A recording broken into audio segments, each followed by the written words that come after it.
berdiri di simpang 4 simpang 3 KFC Mbak Wismanti. Jadi untuk sementara karena sudah terpantau padat, sementara ini kami sampaikan ke permohonan maaf pada masyarakat pengguna jalan yang dari arah luar kota, dari arah Polsek ini kita alihkan ke jalan protokol semua. Gitu ya. Baik. Terus yang masa demo gimana jumlahnya? Masanya tadi menggunakan satu mobil pickup, kemudian sekitar 20 sampai 25 sepeda motor. Oh, berarti jumlahnya nggak kayak kemarin ya? Nah, jadi sementara ini orasi sambil kalau kelihatan dari sini ada asapnya berarti sudah dibakar banyak. Apa pakai itu ya? Memang itu diantara yang disampaikan izinnya gitu ya Kak? Besok kami akan bakar-bakarkan gitu ya? Nah itu saya kurang paham tadi.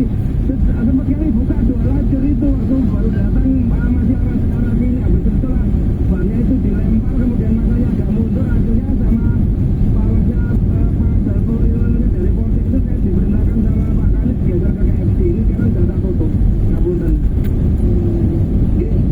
Jadi nggak ada masalah ya meskipun pada artinya tidak ditutup total, tetap bisa lewat kan Pak Jematian ini? Ya betul, bisa nanti ini sebagian yang mau ke arah SL Sobus yang sebelum Kajati bisa melintas, tetap bisa kami bisa bergerak, bisa masuk itu Bu Wismanti. Ya, Ada informasi sampai jam berapa Pak mereka? ini belum tahu, mungkin nanti kami tanyakan ke perwiranya Bapak Ida Purwono nanti biar ke mendarat ke masa, nanti perkembangan akan kita sampaikan ke nomor WA, katanya nomor WA-nya yang lama nggak bisa ini di WA, mungkin ada yang baru nanti bisa dikirim. Yang baru kami akan add Pak Kian Arif ya. Siap, Ya. siap, oke. Oke. Terima kasih, mohon maaf Bu Wismanti. Sama-sama Pak. Selamat bertugas ya. Ya, assalamualaikum. Waalaikumsalam.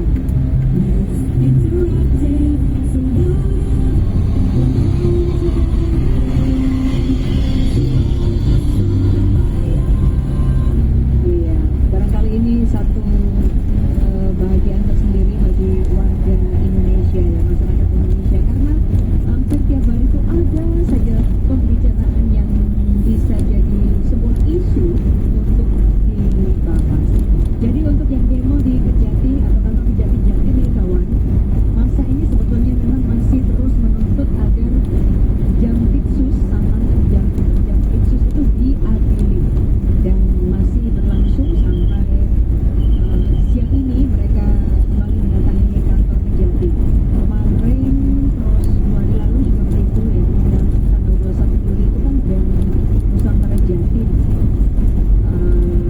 Lalu ada juga yang menyatakan diri Aliansi Madura Indonesia AMI ya, BEM Nusantara Jatim. Pokoknya mereka datang mendesak penegakan hukum terhadap mantan Jaksa Agung Muda Tindak Pidana Khusus Jampitsus Febri Ardiansah. Di Kejaksaan Agung itu diminta segera menangkap dan menahan Febri Ardiansah karena beberapa kali dipanggil yang bersangkutan kan tidak datang. Hari ini katanya sudah di warning, hari terakhir kalau tidak datang maka akan dilakukan penjemputan paksa. Baik kawan, saya Wismanti masih bersama Anda di program Jalan. Jadi sekali lagi tentang pembentukan Universitas Republik Indonesia itu menurut sejumlah pakar pendidikan tidak ada urgensinya.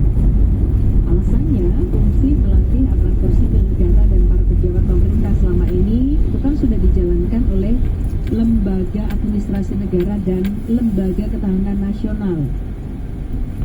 URI ini malah membuat birokrasi semakin gemuk selain akan menguras anggaran negara.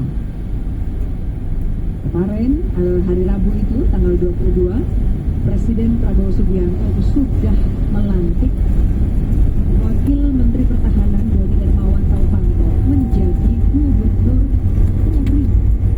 Jadi kalau di perguruan tinggi sama-sama meskipun namanya universitas itu kan katanya rektor, ini enggak, ini di penyebutannya gubernur URI. Gubernur ini istilah apa ya, jabat persatu di lembaga ini.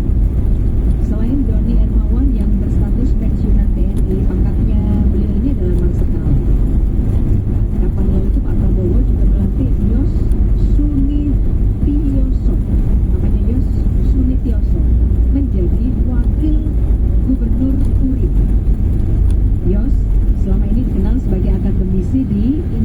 Teknologi Bandung. Nah, sesudah dilantik, Marskal Doni menyatakan kalau para peserta di URI nanti yang bergabung itu akan bergebleng dengan wawasan kebangsaan, kemudian juga cinta tanah air, patriotisme, kemudian integritas, termasuk kompetensi manajerial. Ya, kawan, selain polemik urgensi pembentukannya, sejauh ini muncul juga isu tentang koordinasi berbagai lembaga negara, termasuk ini antara pemerintah dan DPR soal pendirian URI. Hadrian Irfani misalnya, ini wakil ketua komisi 10 DPR, dia bilang belum menerima penjelasan resmi pemerintah terkait dasar hukum, kemudian tugas dan fungsi, termasuk anggaran untuk URI ini nanti.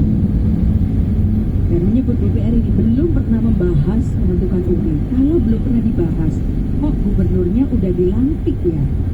Terus gedungnya itu sudah ditata, nanti ada di lahan ini gitu ya. Pokoknya jumlahnya 10 untuk sementara katanya. Pemerintah mengklaim Universitas Republik Indonesia ini nanti akan mencetak calon-calon pemimpin bangsa. Orang-orang yang lulus dari URI disebut akan duduk di jajaran pimpinan perusahaan milik negara dan juga akan menjadi aparatur sipil negara (ASN). Intinya, ya, kata Pak Prasdehadi Mensesnek, pembentukan URI ini dilatar belakangi keinginan pemerintah untuk memiliki sistem pembinaan pemimpin yang lebih terstruktur dan berkelanjutan. Konsepnya ini, kata Pak Prasdehadi, terinspirasi dari sejumlah negara yang punya lembaga pendidikan kepemimpinan bagi calon pejabat negeri. Salah satu yang disebut itu adalah ini Institut Nasional